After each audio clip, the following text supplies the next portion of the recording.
Dumela moratuwa wa ka, dumela ngwaneso, hohle mo mametseng o le hona teng, hohle mo re shabaneng re le hona teng, ke lapeng la Morena Sebone Moya, e leng nna ha bo dikgotsatsana di tletse le Makubu Makgolokwe.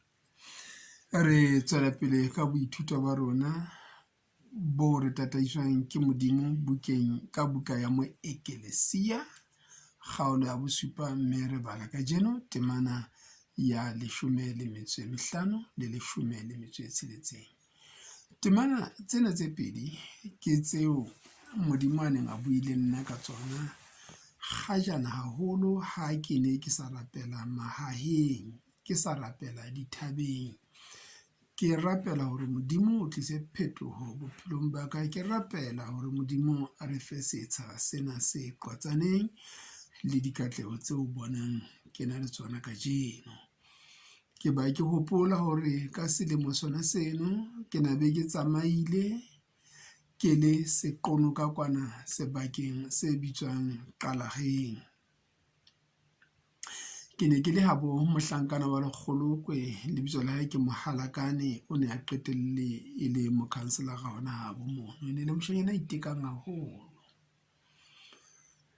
Ke ne ke fihle mono e le ha bosiu bo tla wela fatshe, ya ba re kena ka hara noka le yena a ntshetse morao, a mmakaletse hore na ke motho a entseng jwang. Ke fihla ke kena ka hara noka ya seqono ka kwetsanyana ke eo moo pela motswabo, ke fihla ke itlhatswa pele letsatsi le tjhaba, ke hlwella le thabeng mane, ke fihla ke dula ka hara lehaha, ke qeta letshehare kaofela ke itimile dijo, ke rapela ke bala lentswe la Modimo.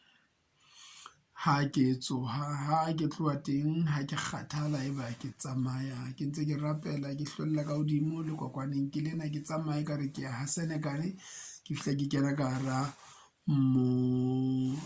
ka hara kgohlo eno ya noka ya seqono ka mono mo e theohang teng. Ha e bitswe seqono ka ke tsona ba e bitsang Modimo mane.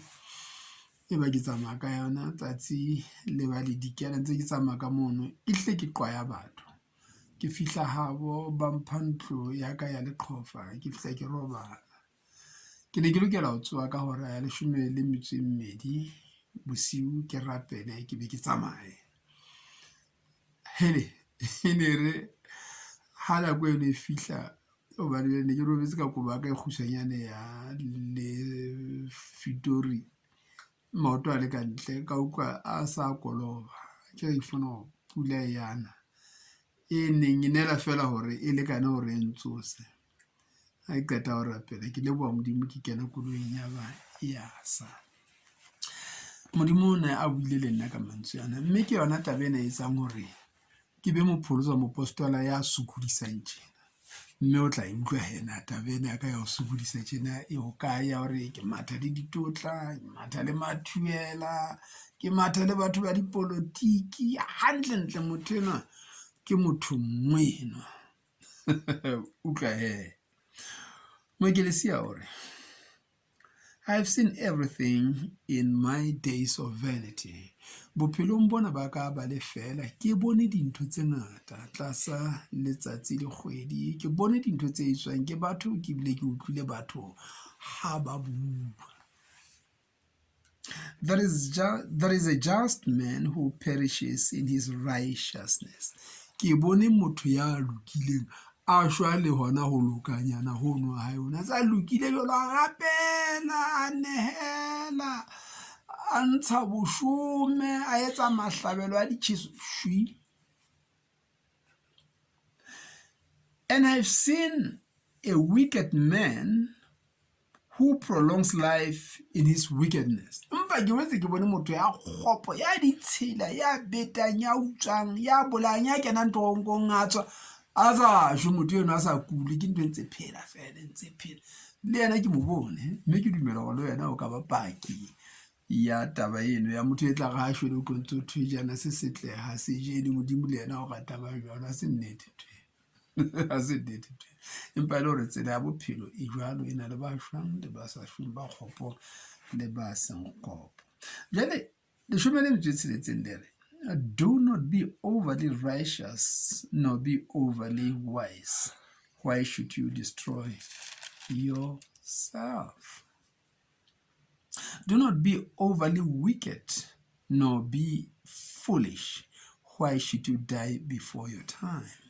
O ifositse le tshwanela be ke re o ba lo fihlela ho ya boso le re o se ke wa iketse a lokileng ka ho fetisisa hobane ha ho jwalo o motho o lokela ho sebeletse ho loka fela o ke wa ba motle ka hohle o ke wa loka ka hohle re sebeletsa ho loka empa le teng o se ke wa ba kgopo bona bo sengo le sekele ko le wena o bonno bolele ona ke motho ke Satane o bona batho ba tshwelwa a wa tshwanela ba jwalo phela ka mo modimo a batlang hore o phele ka teng mme mokgwa o re tlo phela jwalo ke hore o boloke lentswe la modimo pelong ya hao jwalo ka mo pesa le a bolela ho pesa le ya 119 temana borobong ho isa ho ya 11 o le mong modimo a o thuse ngwaneso o itemohe hore o ntse o le motho o re ntse re phela lefatsheng mona tlanwetse diphoso o tsohe mme modimo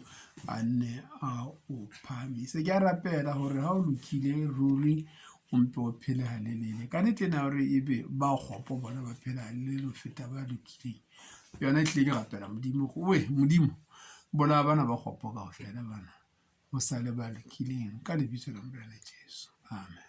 Amen.